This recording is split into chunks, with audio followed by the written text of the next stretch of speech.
Hi నేను మీ GK welcome to TS three news. Telangana పేద మహిళలకు అండగా నిలుస్తున్న కీలక పథకాలపై హైకోర్టు సంచలన నిర్ణయం తీసుకుంది. కళ్యాణ లక్ష్మి, షాదీ ముబారక్ పథకాల అమలుపై తెలంగాణ హైకోర్టు స్టే విధించింది. తదుపరి విచారణ జరిగే వరకు ఈ పథకాల కింద ఎలాంటి చెల్లింపులు చేయవద్దని ప్రభుత్వాన్ని ఆదేశించింది. అసలు ఈ పథకాలపై కోర్టు ఎందుకు స్టే విధించింది?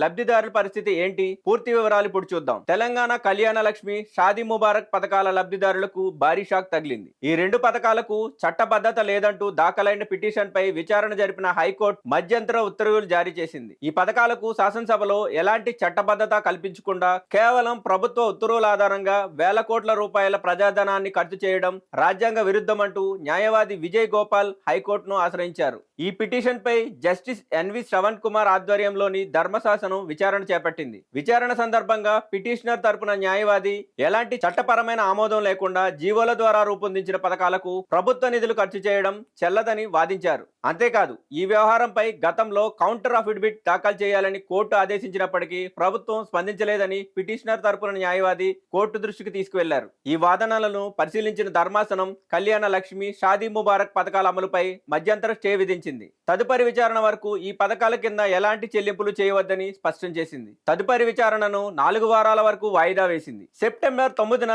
మళ్లీ ఈ కేసు విచారణకు రానుంది. ఇక కళ్యాణ లక్ష్మి, షాదీ ముబారక్ పథకాలను అప్పటి బీఆర్ఎస్ ప్రభుత్వం 2014లోనే ప్రారంభించింది.